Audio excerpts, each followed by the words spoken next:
I lived in public housing right by Mesa Junior High. When my mother got a job, we moved out of public housing.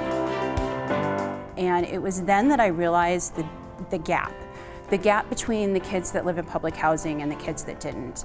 And I've never met anybody that works as tirelessly every day to fill in that gap. So we both have the passion to make sure that that gap's filled for future generations. Teresa Brice is that one person who really can make a difference. I don't have the skills that she has to go into rooms and turn people's minds. That's a skill that Teresa has that everyone in this valley should be happy that she's lived here the last 25 years, just to see what she's been able to accomplish with that skill. Whatever LISC does has impact, meaning, and long-lasting sustainability in the community. So you asked me to think of one word that describes Teresa, and I can't. I can think of two words. I can think of kind, and I can think of tenacious. And I believe that she uses her tenacity to accomplish the goals that her kindness demands. She has worked to bring organizations and people and communities together to create something new that is driven by an interest of the people who are most impacted by it.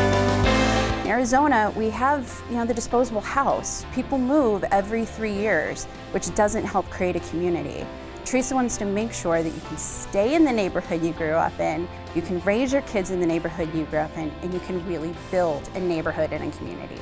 Teresa makes sure that the impact that you can see that is tangible are those individuals who are most involved, who are going to be riding the light rail every day, the people who are going to be living in those houses and working and having to travel back and forth from those homes, and the children who are going to be going to those schools have an advocate at the table to make sure that their parents' voices are being heard, that the neighbor down the street is being heard, that the person who rides the light rail who might have a disability is being heard. Teresa's one of the greatest advocates, probably nationwide, who understands how important that transportation makes life possible for our vulnerable communities, particularly our vulnerable communities here in the Phoenix area. As this new employee, a young person, idealistic, was on her way to this meeting, she asked Teresa, "So Teresa, are you nervous about going into this meeting?"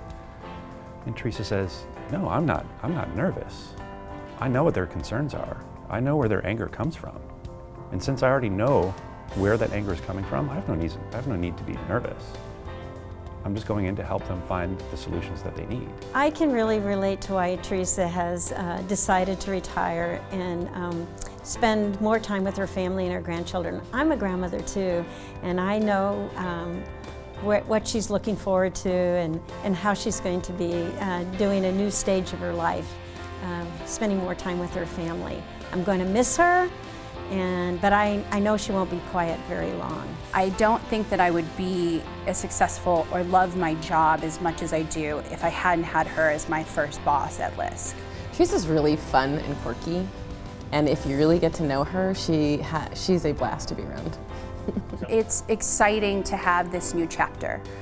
This new chapter in her life, this new chapter in LISC Phoenix life, and what she has set in motion is only just going to keep going up. Congratulations, Teresa. You've meant a lot to this community. It's good that we have an opportunity to say thank you. Congratulations, Teresa. You deserve the Lifetime Achievement Award. I imagine the little girl, like me, in public housing and thinking there's not a whole lot more. And Teresa's making sure that there's a whole lot more for everybody that's in public housing now.